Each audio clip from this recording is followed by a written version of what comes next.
Welcome to Backstage with Richard Ridge. I'm sitting in the Tony Awards suite at the Sofitel NYC, which is the official hotel of the 2019 Tony Awards, and I'm sitting with Bertie Carvel, who was nominated for Best Featured Actor in a Play for his riveting performance of Rupert Murdoch in Ink.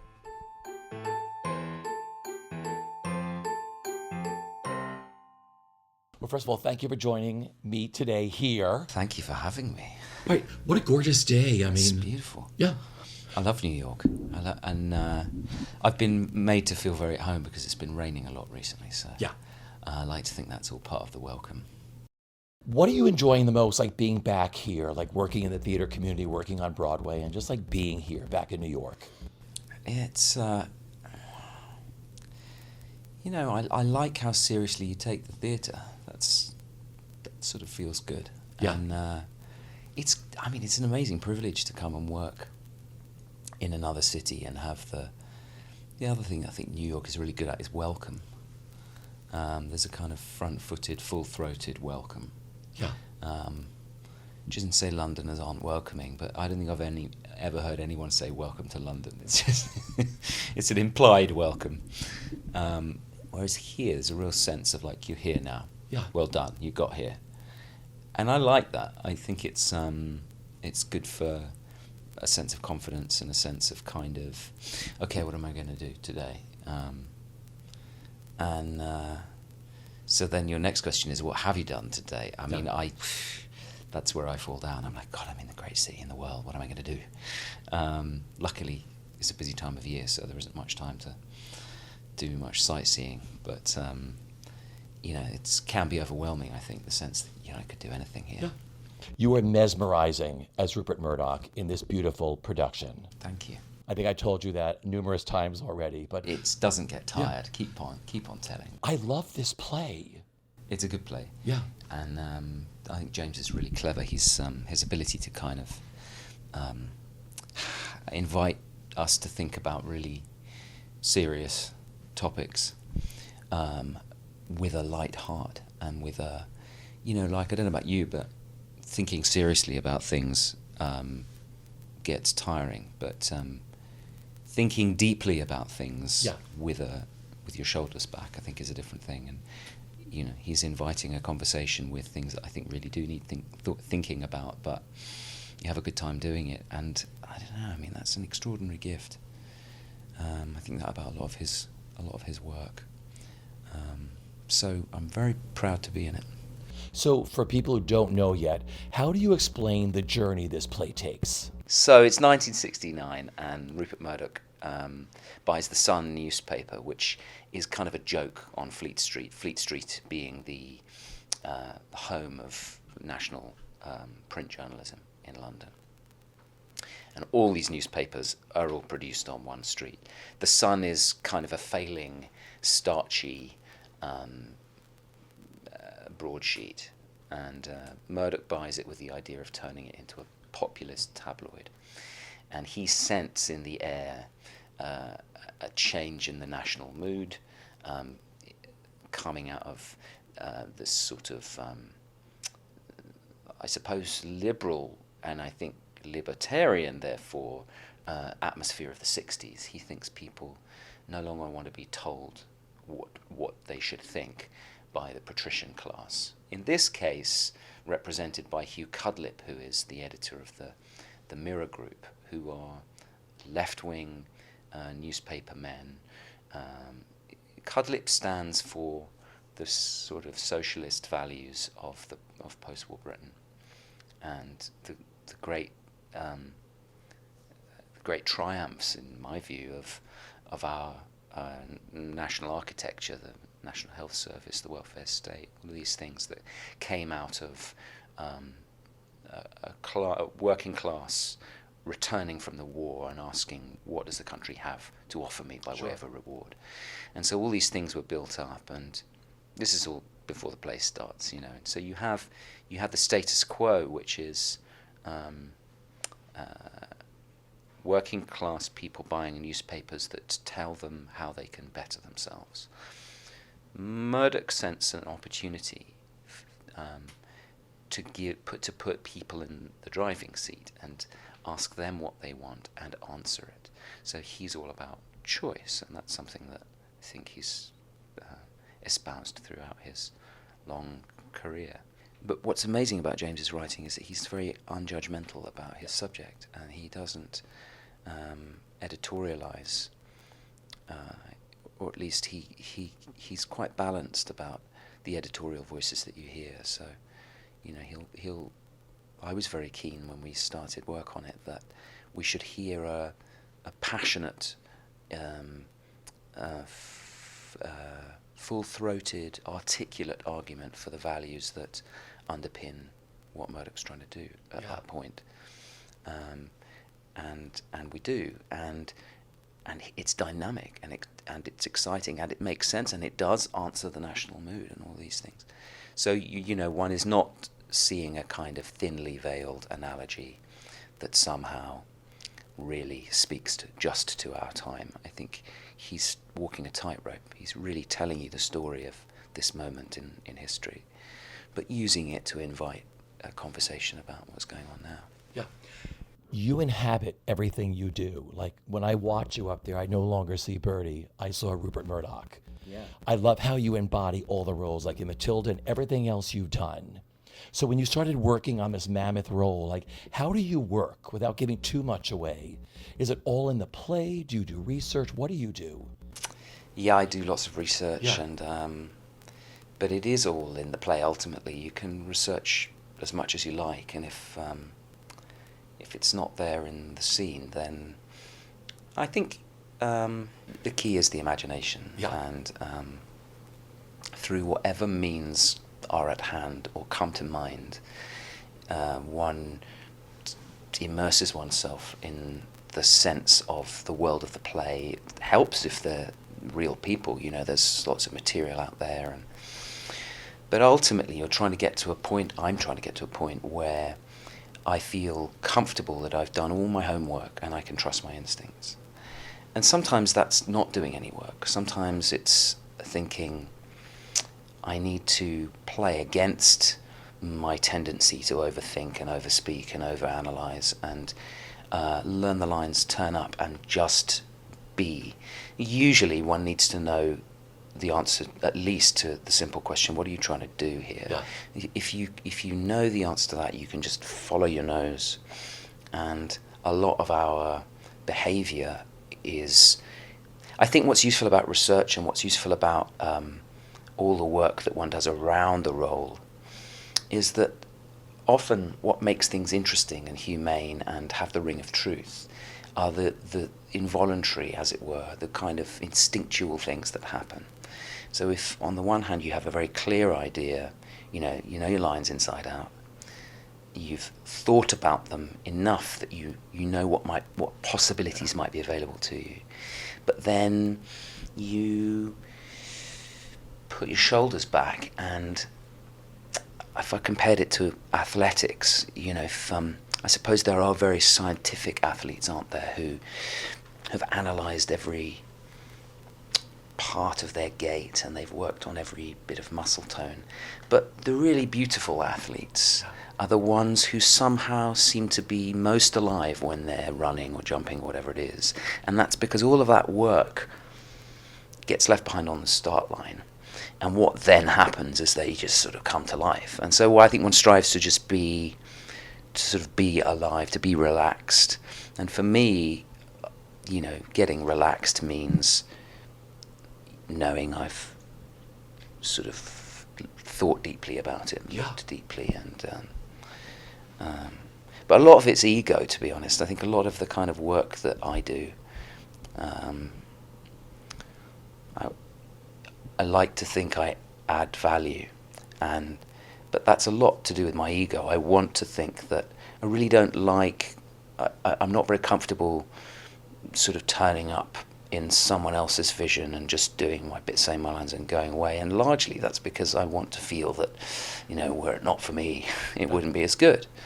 And that doesn't always mean that one is adding value. So sometimes I'm sort of learning, sometimes if you get out of your own way, you are still adding value, you are still bringing something unique, but you didn't need to read everything that was ever written on the subject, and sometimes that stuff is unhelpful because in this case, for example,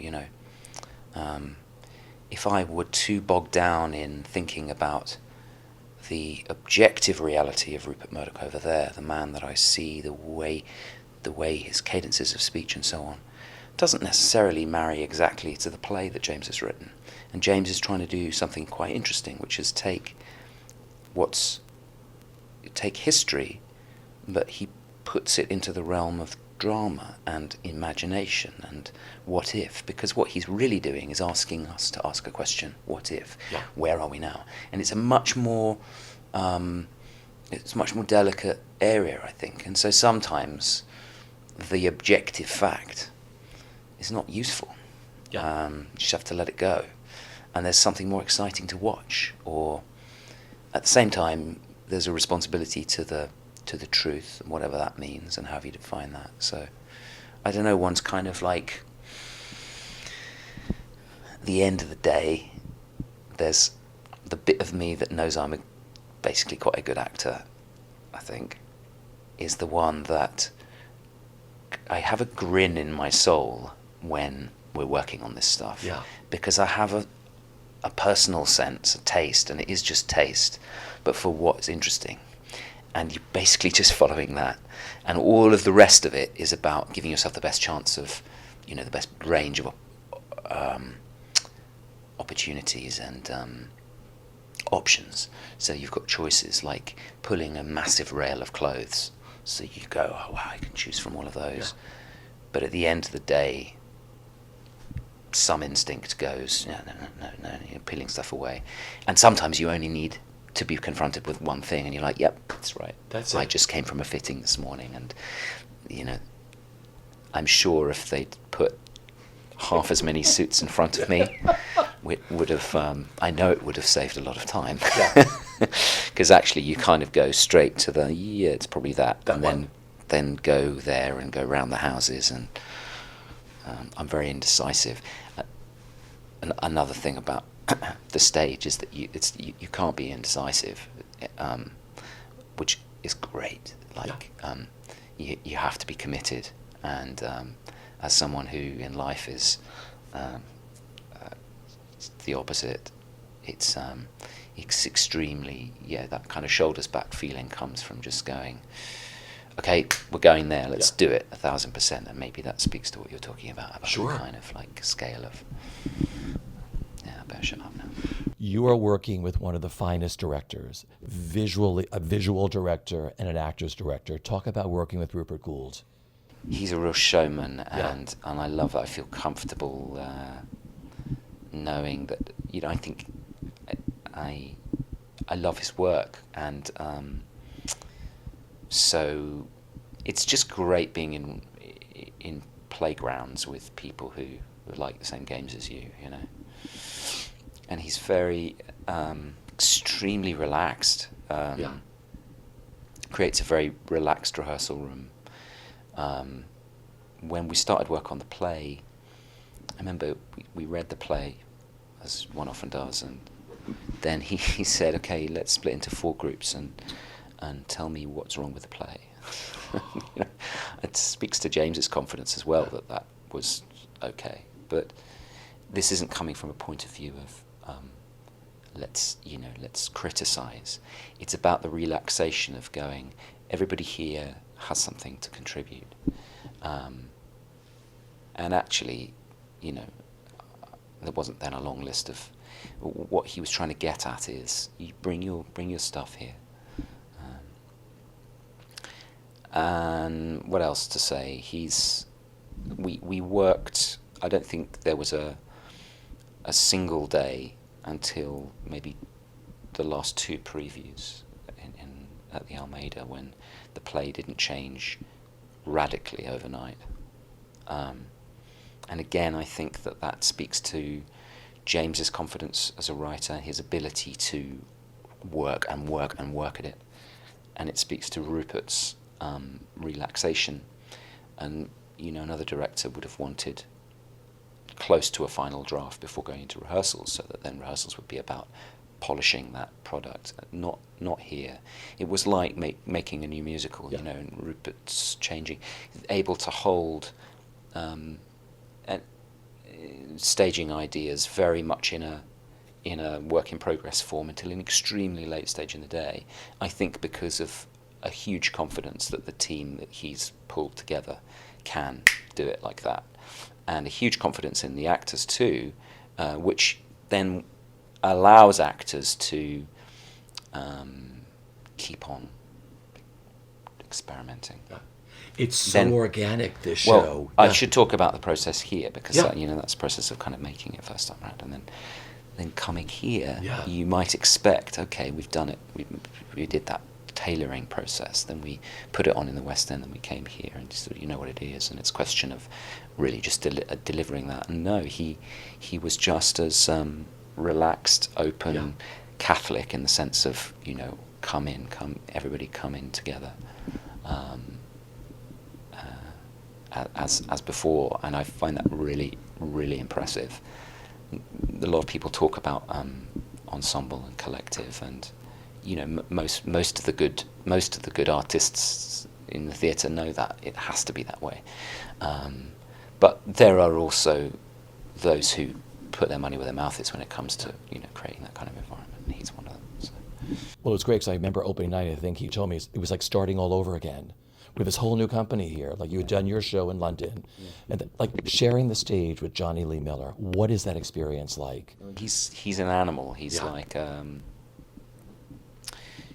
that analogy about the runner. You know, he's sort of he's very in his body, and I feel very comfortable being able to be present with him on stage, which is increasingly, if I had to choose one quality from a fellow actor, it would be that. It's a sort of presence and an aliveness, and he's got that in spades. He's fantastic, and he's a lovely bloke.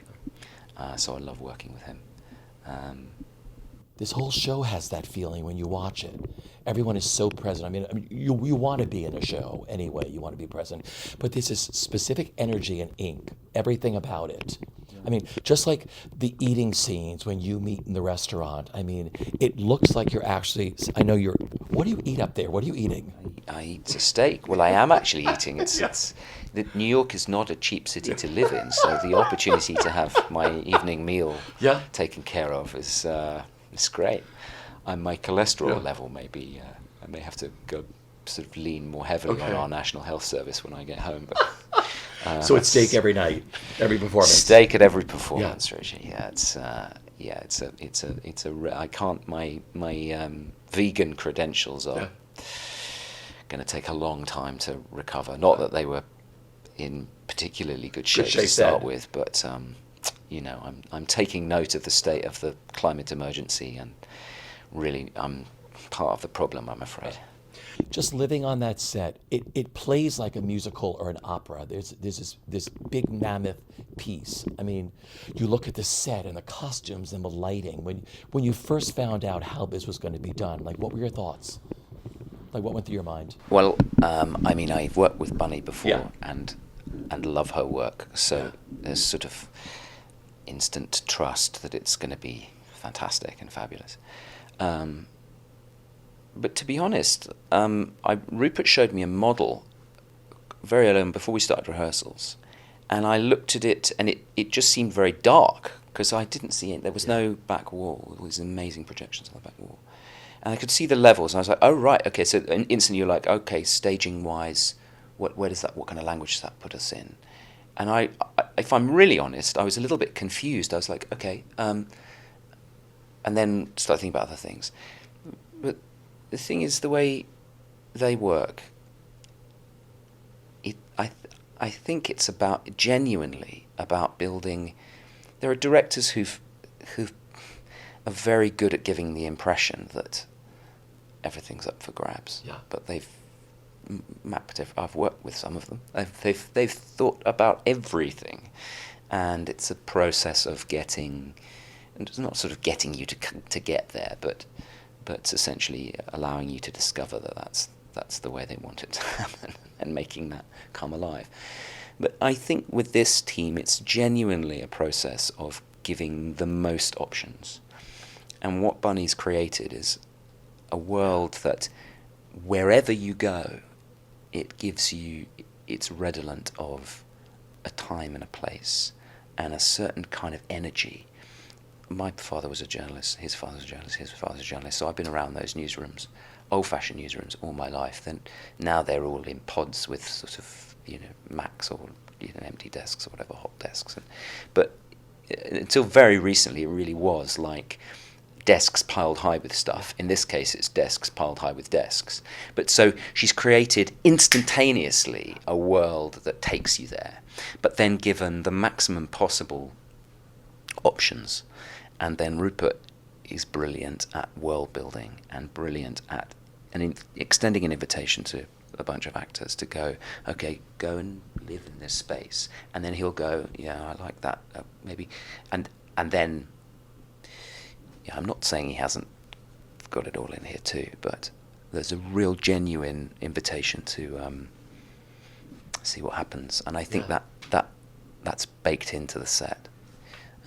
Often, set design is about narrowing down the option, serving the actors, but like a good suit, it supports you to stand in a certain way, or it tees you up to just be, that's how you're going to look good. So, and you put the suit on and it's all like, there's really no other way to stand. And then there is, so there are sets, I think, that kind of essentially just tickle you into the right place where you're going to look fabulous or be available to the most people on stage and so on. And then there are sets that just give you a zillion options, and this is one of those, I think. Yeah, it's stunning. Everything about this is stunning. It's beautiful, isn't it? I mean, incredible, and they all work together. And I think something happens when, this sounds like I'm blowing the trumpet in my own department, but something happens when performance then happens in that space, that suddenly all these incredible, distinct elements knit together. But I think what I was wanting to say is that this team are brilliant at trusting each other to be genius and allowing room for. It's very inspiring actually being around technical rehearsals with people at that level.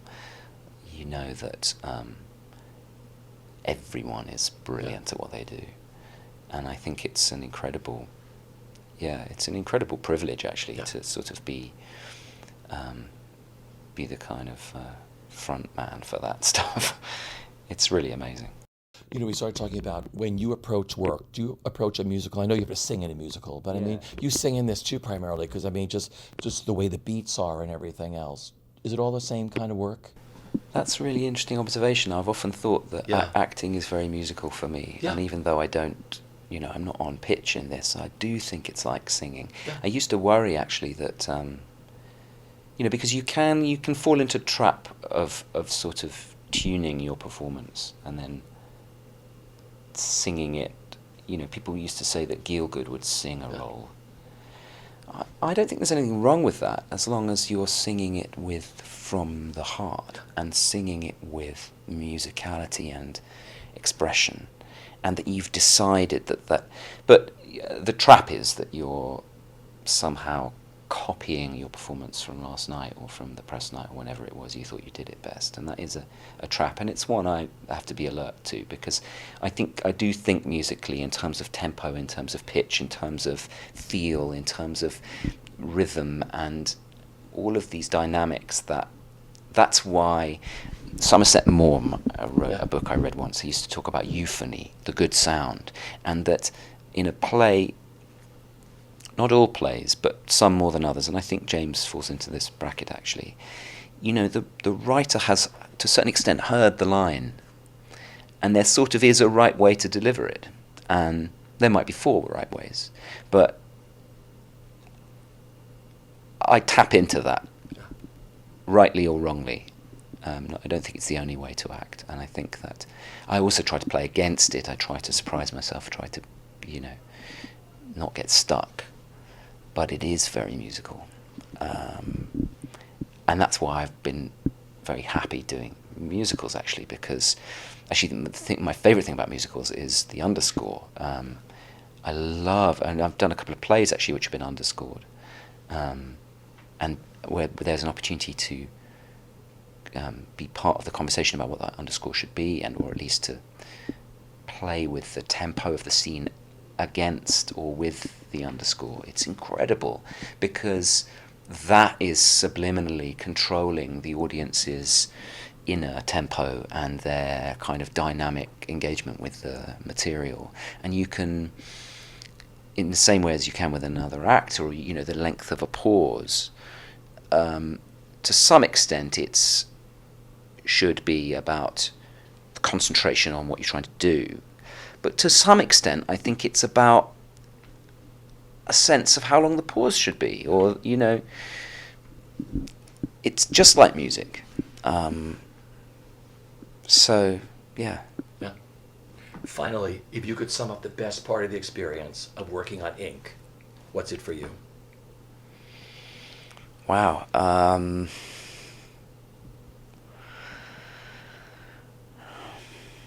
I think it's the companies have been just so wonderful. It's been very happy, and in the widest sense, everyone works backstage. I know it sounded like a bit of a lovey saying that, but it really has been a very happy ship, and it's great to come into work and see smiles. Yeah. I love that. Yeah. And I'm really pleased to be part of it. Well, we're always thrilled. I know we lose you to film and everything else, but you always come back to the stage. I always will. Yeah. There's nothing like it, and whatever dangers there are of not being present, there's nowhere more present than a stage.